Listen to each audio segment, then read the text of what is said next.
और जागो हिंद संगठन के प्रवक्ता सम्मानीय राहुल जी जंजीरे, थांदला और थांदला के पहले पैटलाबाद वहां से चल के आए हमारे समस्त हिंदूवादी कार्यकर्ता तथा यहाँ पर उपस्थित झाबुआ नगर के सभी नगरवासियों, बहुत सारे हिंदूवादी संगठन इस देश के अंदर वर्षों से काम कर रहे हैं। आप सभी जानते हैं, मैं किसी संगठन का नाम नहीं लेना चाहता और किसी संगठन के ऊपर कोई प्रतिक्रिया नहीं करना चाहता, लेकिन इतना अवश्य कहना चाहता हूं कि उन संगठनों का उद्देश्य मेरे ख्याल से यही है कि इस हिंदुस्तान के अंदर हिंदू राज्य की स्थापना हो।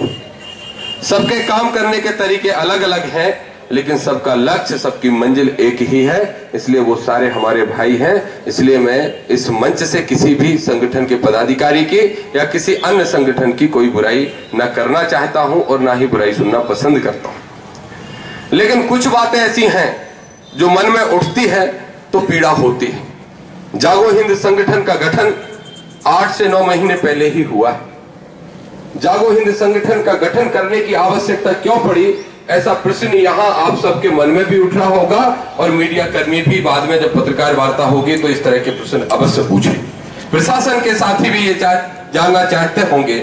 इसलिए सबसे पहले मैं उस प्रश्न का उत्तर देना चाहता हूं और उस प्रश्न का उत्तर भी एक प्रश्न के माध्यम से देना चाहता हूं। आप सभी जानते हैं, मालेगांव में एक बम धमाका हुआ जिसमें शक के आधार पर साध्वी प्रज्ञा को गिरफ्तार किया गया।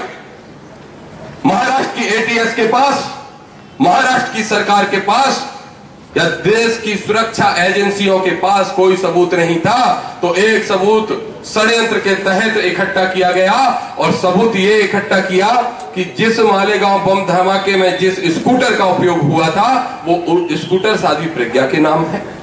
साध्वी प्रज्ञा ने वो स्कूटर 1 साल 1.5 साल पहले किसी को बेच दिया था, लेकिन हिंदुस्तान की साध्वी की आवाज, हिंदुस्तान की साध्वी की बात किसी ने नहीं सुनी।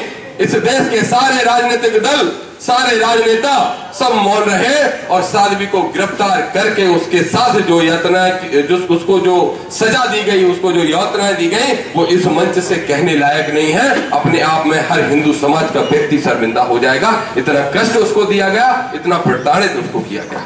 यहां से गिरफ्तार करके महाराष्ट्र ले जाया गया और महाराष्ट्र की जिस जेल के अंदर उसको बंद रखा गया, वहां महिला कैदियों से, बल्कि महिला मुसलमान कैदियों की बैरंग में उसको रखा गया और उनको मारा गया, पीटा गया, यहां तक कि उसको मांस और अंडे खाने के लिए मजबूर किया गया।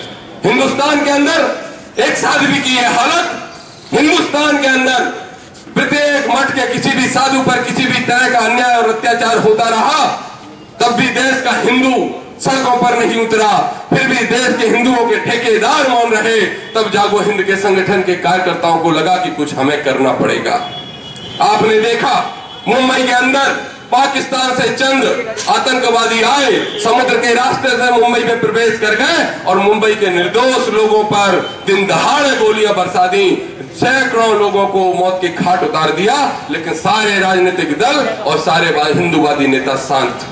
आपने देखा हमारी संसद के अंदर जो हमारे देश का गर्व है, हमारे देश का अभिमान है, उस संसद के अंदर सैकड़ों सांसद जहां पर बैठते हैं, प्रधानमंत्री से लेकर सारे मंत्री यहां पर बैठते हैं। पाकिस्तान के 4-6 आतंकवादियों ने आकर उस संसद पर हमला किया, अक्षरधाम पर हमला किया, लेकिन उसके बाद भी कभी कोई हिंदूवादी नेता कुछ बोलने के लिए तैयार नहीं हुआ।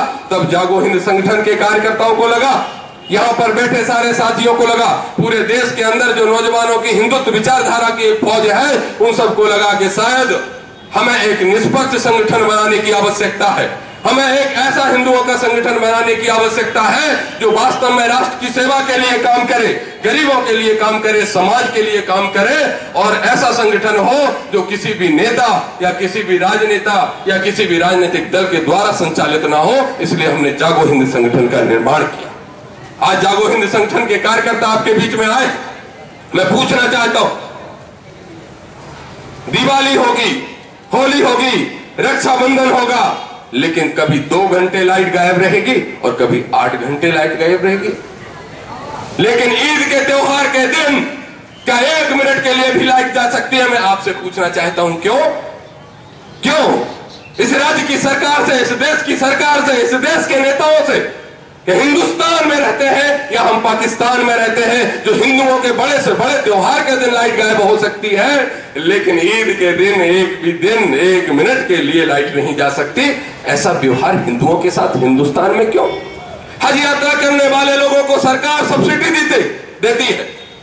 हज यात्रा करने वाले लोगों के लिए अधिक सुविधाएं मुहैया सरकार की तरफ से कराई जाती हैं, लेकिन भगवान शंकर की यात्रा करने वाले लोग, गिरिराज जी की यात्रा करने वाले लोग, उनको कोई यात्रा के लिए कोई सुविधाएं देना तो दूर की बात, उनसे टैक्स लिया जाता है। इतना बड़ा अधर्म, इतना बड़ा अन्याय और इतना बड़ा अत्याचार जब हिंदुओं के ऊपर होता रहा, तब भी सारे के सारे देश के हिंदूवादी नेता मौन रहे। इसलिए जागो हिंद संगठन ने यह संघर्ष छेड़ा है और बीड़ा उठाया है कि हिंदुस्तान के अंदर कम से कम हिंदुओं के ऊपर कोई अत्याचार और अन्याय ना हो सके। आदरणीय बंधु, बहुत सारे विषय मैं आपसे सिर्फ प्रश्न पूछूंगा और आपको उस पर विचार करके देखना है। आप सोच के देखिए, जिस समय हमारा देश आजाद हुआ 1947 के अंदर, 1947 से लेके आज तक 63 वर्ष बीत जाने के बाद 1947 में हिंदू 93% हिंदुस्तान के अंदर था, और आज 63 वर्ष बीत जाने के बाद 2010 में हिंदुओं की आबादी घट के कम से कम 25% कम हो गई है। अगर यही इसी तरह से हिंदू कम होता गया और अन्य धर्म के लोग, अन्य धर्म के वो लोग जो संख्या के बल पर षड्यंत्र पूर्वक इस देश में कब्जा करना चाहते हैं, वो बढ़ते चले गए, तो आगामी 2060 के अंदर इस हिंदुस्तान में हिंदू अल्पसंख्यक हो जाएगा। क्या कभी आपने इस पर विचार किया? ये सरकारी आंकड़े बताते हैं, सारी सरकारें इसको स्वीकार करती है, तो फिर इसके लिए काम कौन करेगा? बहुत सारे हिंदूवादी संगठन आपके बीच में आते हों, आपके बीच में खड़े होकर भाषण देते हैं और कहते हैं निकालो तलवार, मार डालो, काट डालो मुसलमानों को। मैं पूछना चाहता हूं और आपको बताना चाहता हूं, आगाह करना चाहता हूं, क्या यह संभव है कि इस देश में रहने वाले 25 करोड़ लोगों को आप मार काट डालोगे? क्या यह संभव है? क्या यह संभव है कि 25 करोड़ लोगों को देश का एक और टुकड़ा देकर दूसरा पाकिस्तान बना दिया जाए? यह संभव नहीं है। आदरणीय बंधुओं, झाबुआ के प्रिय वासियों, आपको विचार करना है, आपको विचार करना है। संभव यह है, इस समस्या का हल यह है कि इस हिंदुस्तान के अंदर 2 बच्चे का कायदा और कानून लागू हो, जो जागो हिंद संगठन का सबसे बड़ा लक्ष्य है, सबसे बड़ा उद्देश्य।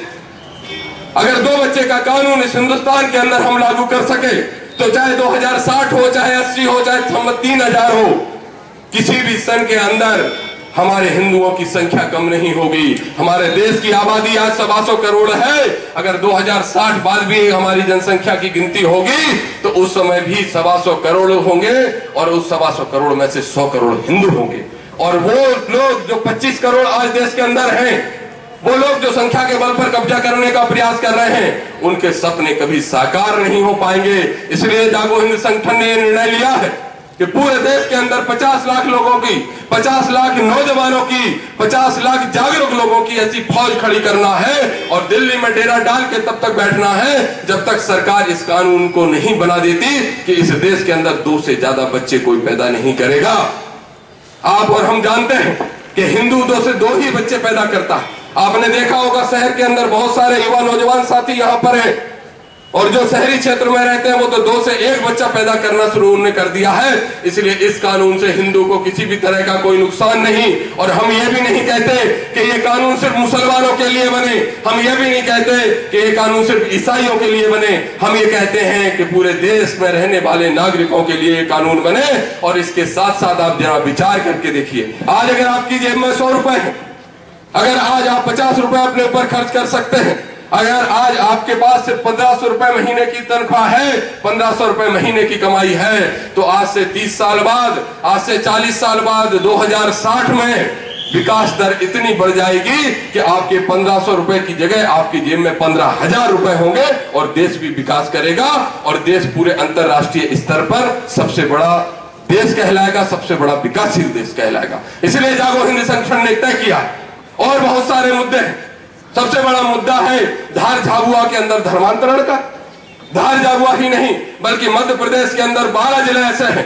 हमने मुख्यमंत्री जी से आग्रह किया है, हमने मुख्यमंत्री जी से कहा है कि मध्य प्रदेश के 12 जिले हैं, आप कौन सी गहरी नींद में सोए हैं?